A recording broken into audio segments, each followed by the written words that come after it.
How is it even possible that no one is talking about this?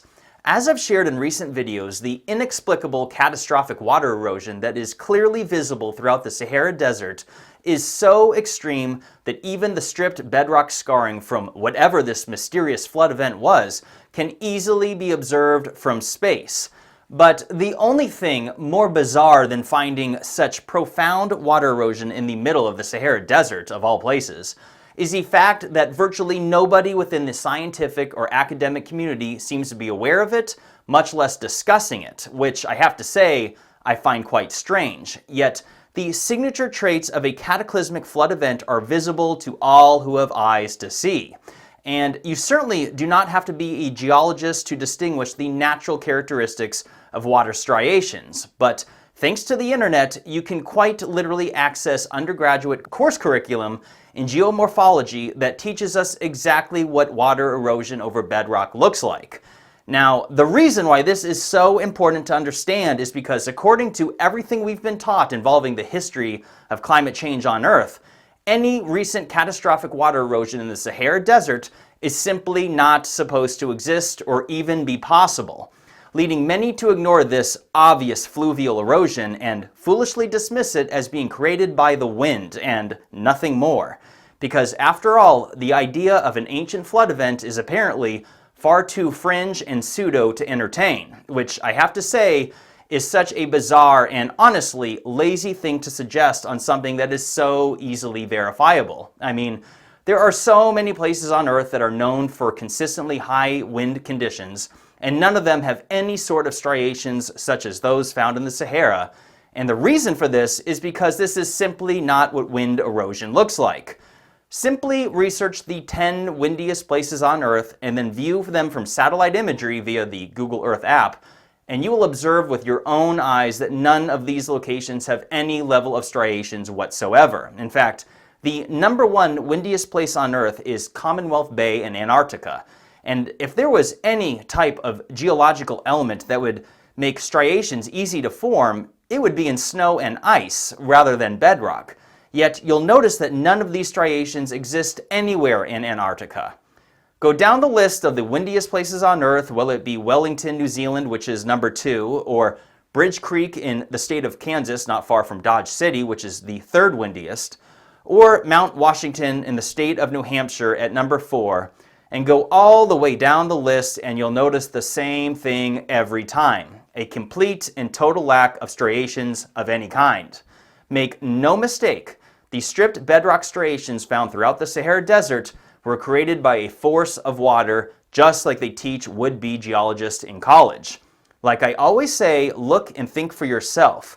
We all have the ability to fact-check details from our smartphones and laptops with simple movements of our fingertips.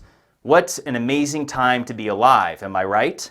But if comparisons are not convincing enough, the very fact that enormous quantities of salt exist in all prior mentioned areas of fluvial erosion is additional corresponding evidence that seawater had settled and later evaporated here following whatever this mysterious event was that blasted its way through the Sahara. Like I mentioned in my prior video, this force of water even cut its way through a 12,000-year-old lava flow, which is hard evidence that this event happened far more recently in our past than anyone thought possible. You can literally see the line of erosion that cuts off and erases that very lava flow, which nobody else seems to be discussing. And speaking of things that no one else seems to be talking about, and if everything I've shared so far isn't enough to convince you that the ocean was the cause of all this erosion, wait until you see what I found on the other side of the world. Notice those small white blemishes in the middle of Australia. Those are salt flats that make up the region of Lake Eyre, an ancient lake that sits 15 meters or nearly 50 feet below sea level. And notice the unique geological pattern that connects it to the north. Look at all those striations, identical to those that we see in the Sahara. And not only that, they are covered in salt. And so when you consider this region's elevation below sea level and that it once obviously connected to the ocean at the south, it could not be more apparent that a massive force of water once blasted its way through the middle of Australia as well. This similarity is highly significant considering that many struggle to wrap their head around the idea that the Sahara was blasted by the ocean when much of the region is currently about 1,000 feet above sea level. At least that's where it is today. However, that certainly was not always the case, as the evidence shows. And considering the consistent below sea level elevation in this region of Australia, along with the profound signatures of water-induced erosion, and along with the layer of salt that sits on top of it, in fact, so much salt that it can be clearly seen from space.